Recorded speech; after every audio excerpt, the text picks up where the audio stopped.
Doctor, હવે આગળ આ સવાલ કે જે તમામ લોકોને કદાચ મનમાં હશે કે જે લોકો કેટલાક લોકો કદાચ એન્જિયોગ્રાફી કરાવે છે, તે બાદ જ્યારે તેઓ ડૉક્ટરની વિઝિટ લે છે ત્યારે એન્જિયોપ્લાસ્ટી કરાવવાનું કહે છે, પરંતુ એકચ્યુઅલમાં એ લોકોના શરીરમાં કોઈ તકલીફ હોતી જ નથી.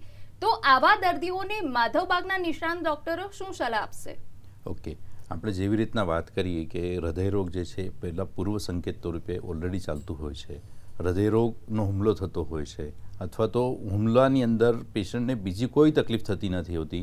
ખાલી કાર્ડિયોગ્રામ કરવામાં આવે, કાર્ડિયોગ્રામ કર્યા પછી એન્જિયોગ્રાફી કરવામાં આવે અને ડૉક્ટર કહે કે બ્લોકેજ 50%, 60%, 80% કે 90% છે અને પ્લાસ્ટિક કરવાની જરૂર છે, પરંતુ પેશન્ટને કોઈ તકલીફ હોતી નથી.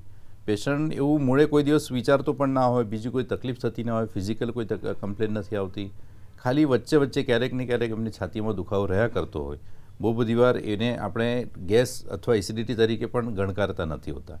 તો એવા પેશન્ટોને એન્જિયોપ્લાસ્ટી કરવાની સલાહ જ્યારે મળતી હોય છે, તો એવા પેશન્ટને માધવબાગ ખાતે આપણે સંપૂર્ણ હૃદય શુદ્ધિકરણની જે ચિકિત્સા છે, એ સંપૂર્ણ હૃદય શુદ્ધિકરણ ચિકિત્સાની અંદર આવા હૃદયરોગના આવવાવાળા જે હુમલા છે એની સામે હૃદય સારી રીતના લડી શકે અને એના માટે આપણે એને હૃદયને મજબૂત કરવાની પ્રક્રિયા કરતા હોઈએ છીએ, જેની અંદર આપણે જરૂર પડે કસરતની વાત હોય છે, જેની અંદર ડાયટની વાત હોય છે, જેની અંદર સ્ટ્રેસ મેનેજમેન્ટની વાત છે, અથવા તો જેની અંદર પંચકર્મની વાત છે. આવા પંચસૂત્રી કાર્યક્રમો દ્વારા આપણે સંપૂર્ણ હૃદય શુદ્ધિકરણ ચિકિત્સા કરવામાં આવે છે અને જેની અંદરથી લોકો એન્જિયોપ્લાસ્ટી કે બાયપાસ સર્જરી કરાવવાની કોઈ દિવસ જરૂર નથી પડતી અને હૃદય એક મજબૂત હૃદયની સાથે હાર્ટ એટેકની સામે લડવા માટે સક્ષમ બનાવવામાં આવે છે અને પેશન્ટ પણ જાતે સક્ષમ બનતા હોય છે. એવા પેશન્ટોની અંદર ઘણીવાર એવું થતું હોય છે કે ડર જે છે એ હૃદય રોગ કરતાં ડર વધારે માણસને તકલીફ આપતું હોય છે.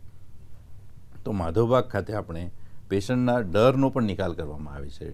પેશન્ટને હૃદય અને મનથી એટલું મજબૂત બનાવવામાં આવે છે કે આવી રીતના કોઈ વાર હૃદયરોગનો હુમલો થાય તો પણ પેશન્ટ એમાંથી આરામથી સરળતાથી બચી શકે છે.